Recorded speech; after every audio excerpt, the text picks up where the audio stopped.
मोहन ने आज ही गांव के चौराहे पर अपनी दूध की दुकान चालू किया। उद्घाटन के दिन ही पहली ग्राहक बनकर एक महिला उसकी दुकान पर आई। उसकी गोद में एक प्यारा सा छोटा बच्चा था। उसने एक दूध की बोतल लिया और मोहन से कहा, भैया अभी मेरे पास सिर्फ 10 रुपए हैं, बाकी के पैसे आपको कल दूं तो चलेगा?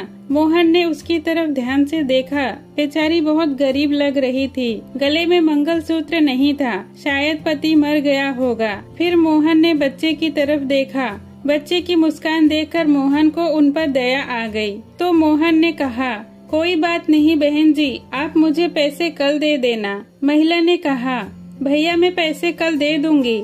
यहीं पास ही उस दूसरी गली में मेरा छोटा सा घर है, वहीं रहती हूँ मैं। मोहन ने मुस्कुराते हुए कहा, कोई बात नहीं बहन, कल पैसे ना हो तो भी चलेगा, आपके पास जब होंगे तब दे देना। महिला वहाँ से चली गई। अगले दिन वह महिला पैसे लेकर दुकान पर आई। पैसे मोहन को देने लगी तो मोहन ने पैसे लेने से मना कर दिया और बोला, नहीं बहन, मैं ये पैसे नहीं ले सकता, क्योंकि कल आपने मेरी बोहनी की थी और कल ही मुझे बहुत मुनाफा हुआ है। आप मेरे लिए बहुत भाग्यशाली हैं, इसीलिए यह पैसे मैं नहीं ले सकता। मोहन की इस बात से महिला की आंखों में आंसू आ गए, क्योंकि इतने सालों में आज पहली बार किसी ने उसे भाग्यशाली कहा था, वरना पति की मौत के बाद तो उसके ससुराल वालों ने उसे पनौती कहकर घर से निकाल दिया था। फिर महिला ने मोहन से कहा, भैया रात को कितने बजे तक आपकी दुकान खुली रहती है? मोहन ने कहा, 9 बजे दुकान बंद कर देता हूँ। मोहन का जवाब सुनकर महिला का चेहरा उदास हो गया। उसे उदास देखकर मोहन ने पूछा, क्या बात है बहन, आप उदास क्यों हो गई? कोई समस्या है क्या? उस महिला ने कहा, अपना और अपने बच्चे का पेट पालने के लिए मैं कुछ घरों में झाड़ू बर्तन का काम करती हूँ। यह सब काम करते करते मुझे रात की 9:30 बज जाते हैं। तब तक यहाँ आसपास की सभी दुकानें बंद हो जाती हैं और लाचारी में मुझे अपने बच्चे को भूखे पेट ही सुलाना पड़ता है। बेचारा बोल नहीं पाता, रोते हुए सो जाता है। यह कहते हुए महिला रोने लगी। महिला की बातें सुनकर मोहन को बहुत बुरा लगा।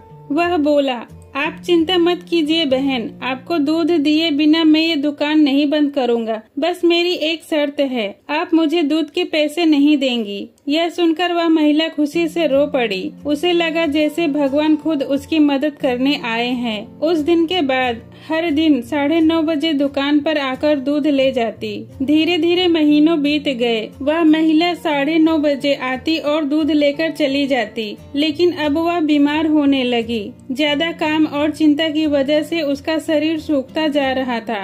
अब वह महिला आती और बिना कुछ बोले दूध लेकर चली जाती।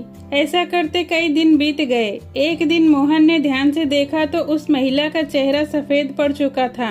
मोहन कुछ कहता, इससे पहले ही वह महिला दूध लेकर चली गई। मोहन को उस महिला की चिंता हुई तो वह उसका पीछा करने लगा। जब वह महिला अपने घर के अंदर गई तो मोहन भी उसके घर के अंदर चला गया और घर के अंदर का नजारा देखकर मोहन के होश उड़ गए। मोहन ने देखा वह महिला मर चुकी है। उसे देखकर लग रहा था कि वह 3-4 दिन पहले ही मर चुकी थी, क्योंकि उसका शरीर अब सड़ने लगा था। निर्जीव होते हुए भी उस महिला की आंखें अपने बेटे को ही देख रही थी। उसका बच्चा भी अपनी माँ की आंखों को देखकर खेल रहा था, जैसे उसे लग रहा हो कि उसकी माँ उसके साथ ही खेल रही है और उसका पूरा ध्यान रख रही है। वहीं पास में ही दूध की 3-4 खाली बोतलें पड़ी हुई थी। यह दृश्य देखकर मोहन अचंभित रह गया। मोहन को विश्वास नहीं हो रहा था कि एक मरी हुई माँ अपने बच्चे के लिए उसके पास से दूध लेकर आती थी।